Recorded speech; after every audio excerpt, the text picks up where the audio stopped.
Hello everyone, मैं अहमद और मैं आप सभी का आर्य सीनियर सेकेंडरी स्कूल में बहुत बहुत स्वागत और अभिनंदन करता हूँ।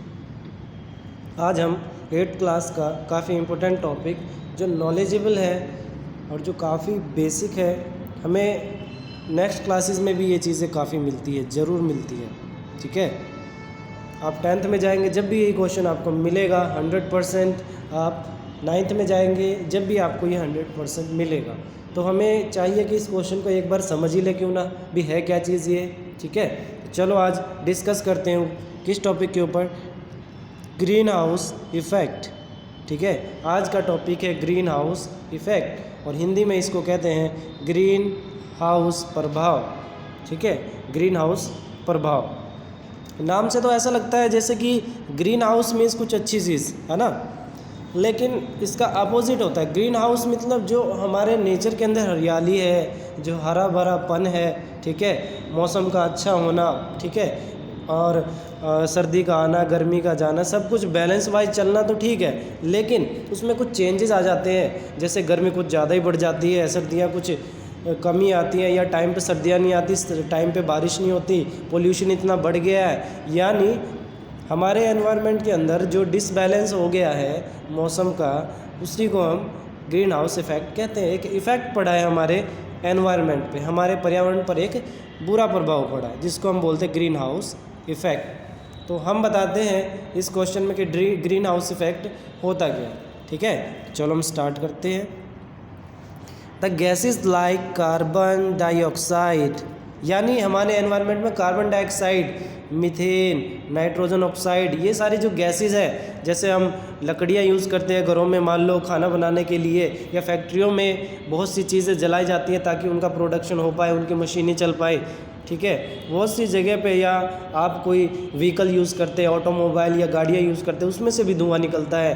कोई कुछ भी जलाता है तो वहाँ पे ये गैसेस ज़रूर प्रोड्यूस होते हैं। कौन कौन सी गैसें, हमें 2-4 गैसों के नाम जरूर याद कर लेने, carbon dioxide, methane, nitrogen oxide, chlorofluorocarbon. ये जो गैस है लास्ट में जो मैंने बताई है, ये वाली, ये काफ़ी इंपॉर्टेंट है, chlorofluorocarbon and the carbon dioxide. ये वाली गैस, ये जो है हमारे एनवायरनमेंट में बहुत ज़्यादा है, और यही वो गैस है जो कि ग्रीन हाउस इफेक्ट के लिए सबसे ज़्यादा जिम्मेदार है।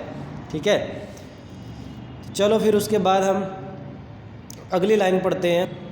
क्या है, carbon dioxide, chlorofluorocarbon and the gases water are such type of the gas which absorb the ultraviolet rays coming from the sun. तो ये गैसेस क्या करती है कि जो सन से एनर्जी आती है ना, उसको एब्जॉर्ब कर लेती है, खींच लेती है, and make the atmosphere warm. तो जब ये गैसेस उस गर्मी को खींच लेती है तो हमारा जो वो चीज़ गर्म हो जाती है, तो वो जो गैसेस हमारे एनवायरनमेंट में, तो हमारा एनवायरनमेंट भी वार्म हो जाता है, वार्म मीन्स गर्म हो जाता है। This effect is known as the green house effect. इसी को हम ग्रीन हाउस इफेक्ट कहते हैं। At the limit the advantage of the effect is that it can provide efficient heat for the existence of the living beings.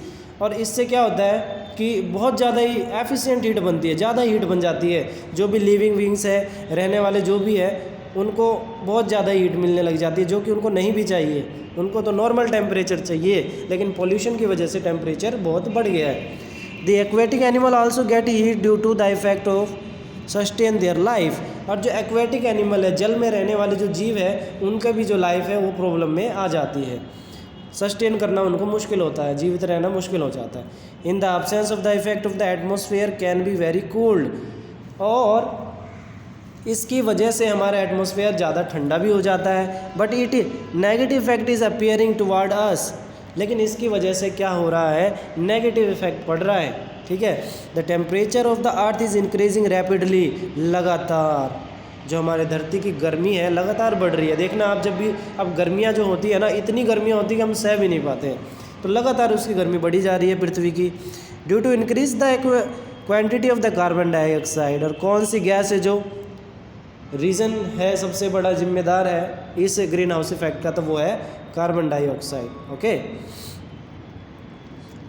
उसके बाद दी atmosphere of the earth act like a blanket. जो हमारा atmosphere है ना, एक blanket की तरह काम करता है। जैसे चादर हमारी रक्षा करती है ना ठंड से, या और भी चीज़ों से। तो वैसे हमारा जो एटमॉस्फेयर है जिसमें गैसेज है, oxygen, hydrogen, nitrogen, carbon dioxide और भी गैसेज है, वो हमारे लिए हेल्प करती है एंड कंट्रोल द हीट को कंट्रोल करके हमारे पे डालती है।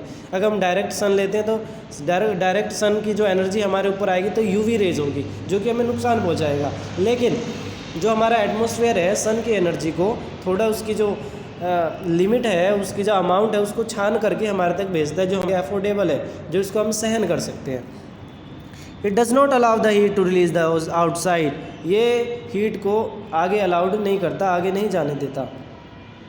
Therefore the increasing temperature of the world is becoming serious matter.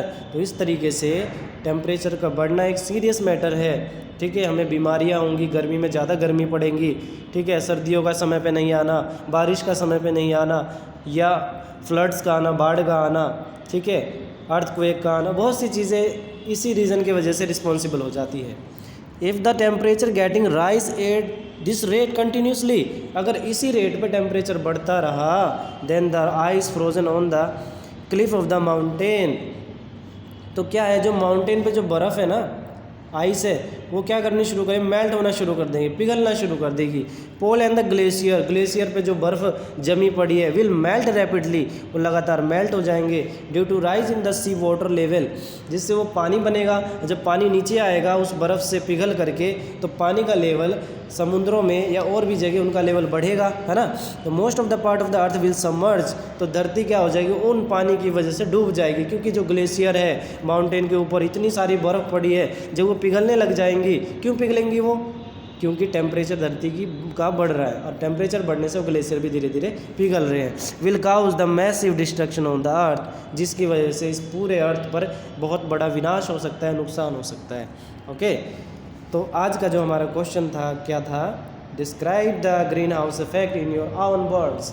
Green house effect के बारे में अपने शब्दों में लिखें। यानी अगर हमें नॉलेज होगी, हमें समझ होगी, तो हम अपने आप भी लिख सकते हैं, लेकिन हमें कुछ गैसेस के नाम ध्यान से करने पड़ेंगे।